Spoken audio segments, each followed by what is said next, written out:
আসসালামু আলাইকুম গাইস, সবাই কেমন আছেন? আলহামদুলিল্লাহ, আপনাদের দয়ায় আমিও ভালো আছি। আশা করি আপনারাও ভালো আছেন। তো আজকে লাস্ট ইফতার, তাই জন্য আমরা অনেক কিছু ফল টল কেটে নিয়েছি। এখন এখান থেকে আমরা বেলের শরবত বানিয়ে নিতেছি। তো একটু চিনি দিয়ে দিলাম। তো দেখতে দেখতে আমাদের রহমতের একটা মাস চলে গেল। আবার পরের বছর আসবে রমজান। জানি না ততদিন বাঁচবো কিনা।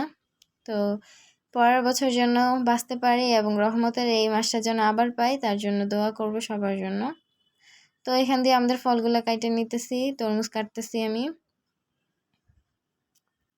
তো আমাদের বেলের শরবত বানানো শেষ। তো এখান দিয়ে আমি তরমুজ কাইটে নিতেছি ইফতারের জন্য।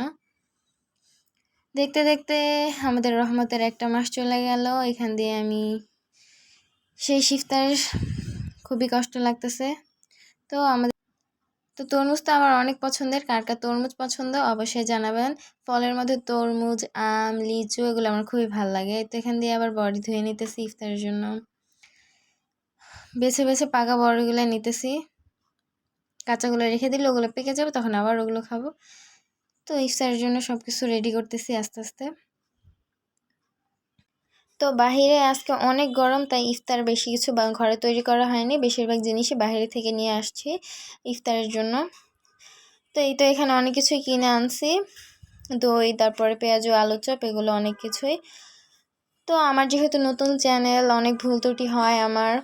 তো আপনারা আমার ভুলগুলো ধরিয়ে দিবেন আর এভাবে আমার পাশে থাকবেন যেন আমি আপনাদেরকে আরও ভালো ভালো ভিডিও দিতে পারি। আর আমার ভিডিওটাকে শেয়ার করবেন, ফলো করবেন আমার চ্যানেলটাকে, আর সবার মাঝখানে শেয়ার করবেন যেন সবাই আমার ভিডিওটা দেখতে পারে। তো এখানে আমাদের সব কিছু রেডি করা শেষ, বুটমুড়ি।